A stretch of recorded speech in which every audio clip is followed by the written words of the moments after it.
The one vitamin most diabetics are missing, and why it matters more than you think.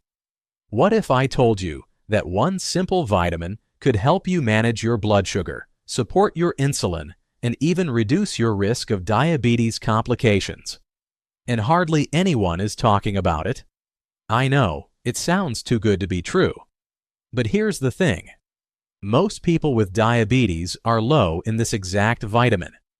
And once you find out how important it is, you might start wondering why no one mentioned it sooner.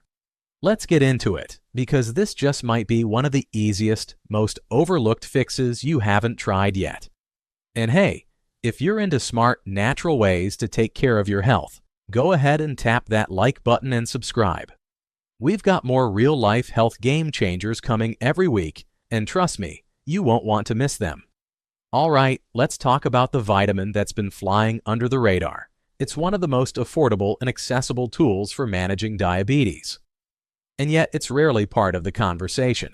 I'm talking about vitamin D, the sunshine vitamin. Now I know what you're thinking. Really? Vitamin D? Yep. But don't let the simplicity fool you. Vitamin D isn't just a vitamin, it behaves more like a hormone. And its effect on your metabolism, your blood sugar, and your overall health is, honestly, kind of wild. More than 80% of people with type 2 diabetes are deficient in vitamin D. That's not a small coincidence. That's a big glowing red flag. So what's going on? Let's keep it simple. Vitamin D plays a role in nearly every part of your blood sugar management system. It's like a backstage crew running the entire show, and when it's missing, things start to fall apart. Here's how it helps. First up, it boosts your insulin. Think of insulin as the key that unlocks your cells so sugar can get inside and give you energy. With diabetes, sometimes your cells stop responding. They ignore insulin knocking at the door. Vitamin D steps in and says, "Hey, let them in."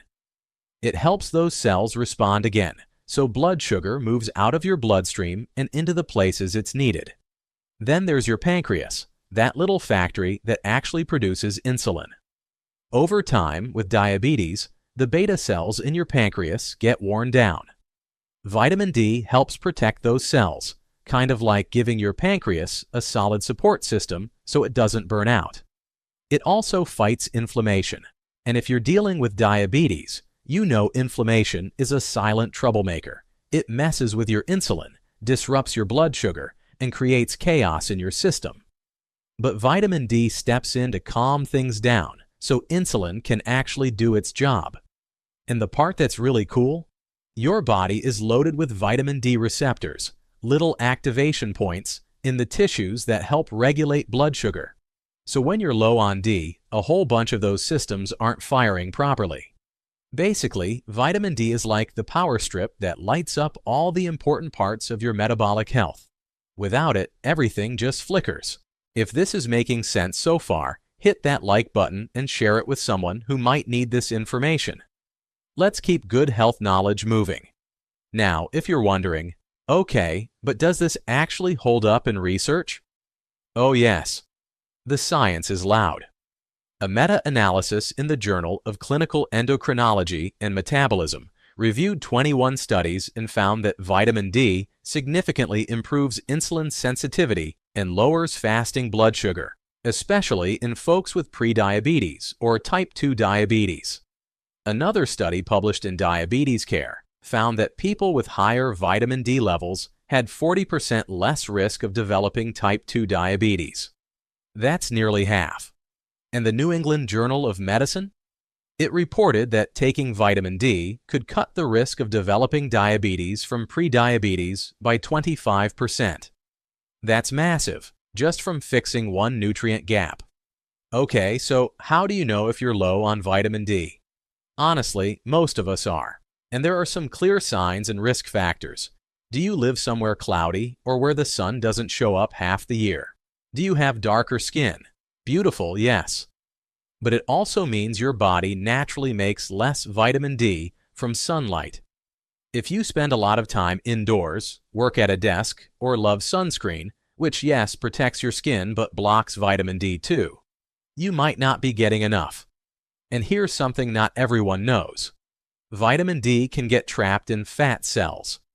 So if you're carrying extra weight, even if you're getting sun or taking a little vitamin D, your body might not be using it effectively. Oh, and as we get older, our skin slows down its vitamin D production. So if you're over 50, your body might just not be making as much as it used to. If any of that sounds familiar, it's worth checking your vitamin D levels with a quick blood test. Ask your doctor to test your 25-hydroxyvitamin D. That's the one that tells you how much D is circulating in your system. The sweet spot for most people? Somewhere between 50 to 80 nanograms per milliliter. But many folks with diabetes are way under that, sometimes even under 30. Now let's talk dosage. How much should you actually be taking? The standard recommendation is around 600 to 800 IU per day. But that's really just enough to prevent deficiency, not to optimize your health. Research suggests that 2,000 to 5,000 IU daily can make a serious difference when it comes to blood sugar and insulin sensitivity. And if your levels are really low, your doctor might recommend a higher short-term dose to get you back on track. Of course, always check with your healthcare provider before making big supplement changes, especially if you're on other meds. Let's talk about how to boost your levels. The obvious one? Sunshine.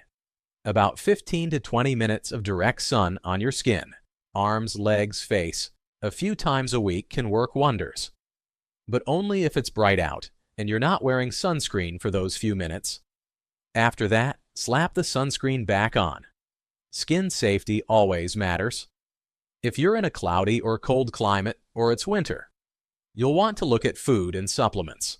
Some great vitamin D-rich foods include fatty fish like salmon or sardines, egg yolks, especially from pasture-raised chickens, mushrooms grown under UV light, fortified foods like milk, orange juice, and cereals, beef liver, if that's your thing. But to be honest, it's tough to get enough from food alone. That's where supplements come in. Look for vitamin D3, not D2. It's the form your body prefers and absorbs better.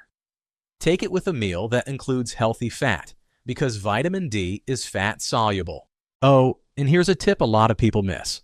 Pair it with vitamin K2. Vitamin D helps your body absorb calcium.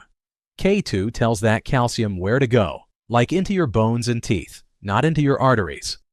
That's especially important for people with diabetes, who may already have a higher risk of heart disease.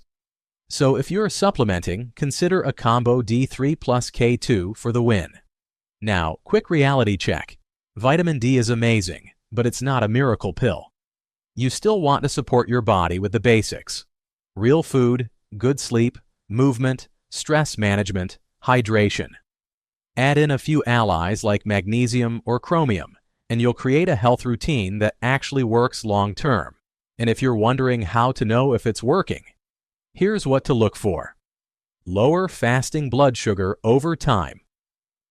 Improved A1C levels, more stable energy during the day, less moodiness or brain fog. Better sleep, a general feeling of, I just feel better. Retest your vitamin D levels after a few months and track your numbers and how you feel. Sometimes the shift is subtle at first, but over time it adds up. So here's the bottom line. Vitamin D might just be the most powerful, affordable, and underappreciated supplement for anyone living with diabetes or prediabetes. It's not hype. The science is clear. The benefits are real. And taking control of your vitamin D levels might just be the easiest thing you do for your health this year. If this helped you in any way, give it a thumbs up so more people can see it. And if you're not already subscribed, go ahead and hit that button. We share real health tips that actually make a difference. Thinking about starting vitamin D? Already taking it and seeing results? Drop a comment. I'd love to hear your experience, and I always reply. Thanks for being here, and I'll see you in the next one. Stay well, stay curious, and keep taking those small steps that lead to big change.